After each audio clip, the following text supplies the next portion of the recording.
కేవలం 10 నిమిషాలు టైం ఉంటే చాలు ఈ స్నాక్స్ ప్రిపేర్ చేసుకోవచ్చు. టేస్ట్ అయితే చాలా బావుంటాయి. ఒకసారి ట్రై చేయండి. వెజ్ లవర్స్ అయినా, నాన్ వెజ్ లవర్స్ అయినా ఎవ్వరైనా ఇష్టంగా తింటారు. ఫస్ట్ అయితే హాట్ వాటర్‌లోకి కప్పు మిల్ మేకర్ వేసుకొని, హాట్ వాటర్‌లో ఒక 10 మినిట్స్ వరకు సోక్ చేసుకోవాలి.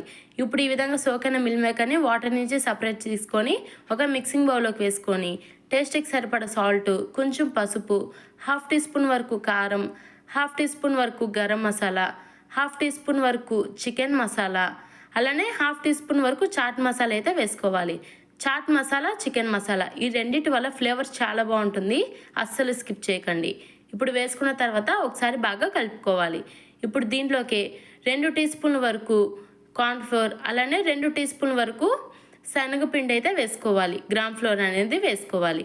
ఇప్పుడు 1 టీ స్పూన్ వరకు ఆయిల్ వేసుకొని వాటర్ ఏం వేయకుండా బాగా కలుపుకోవాలి. ఈ విధంగా మనకి మిల్ మేకర్‌కి చక్కగా ఈ పిండి కోటింగ్ అనేది మంచిగా పట్టాలనమాట. అప్పుడు మనకి మంచిగా క్రిస్పీగా వస్తాయి. ఇప్పుడు డీప్ ఫ్రైకి సరిపడా ఆయిల్‌లోకి వేసుకొని ఈ మిల్ మేకర్ అనేటివి సెపరేట్‌గా వేసుకోవాలి. ఇప్పుడు ఈ విధంగా బాగా కలుపుకొని కలర్ చేంజ్ అయ్యే వరకు మీడియం ఫ్లేమ్ మీదనే బాగా ఫ్రై చేసుకోవాలి. ఇంతే. మీకు నచ్చితే పల్లీలు, పచ్చిమిర్చి ఇవి కూడా ఫ్రై చేసుకొని యాడ్ చేసుకోవచ్చు. ఇంతే మనకి మిల్ మేకర్ స్నాక్ అయితే రెడీ అయిపోతుంది. పక్కా ట్రై చేయండి ఈ మిల్ మేకర్ పకోడీని.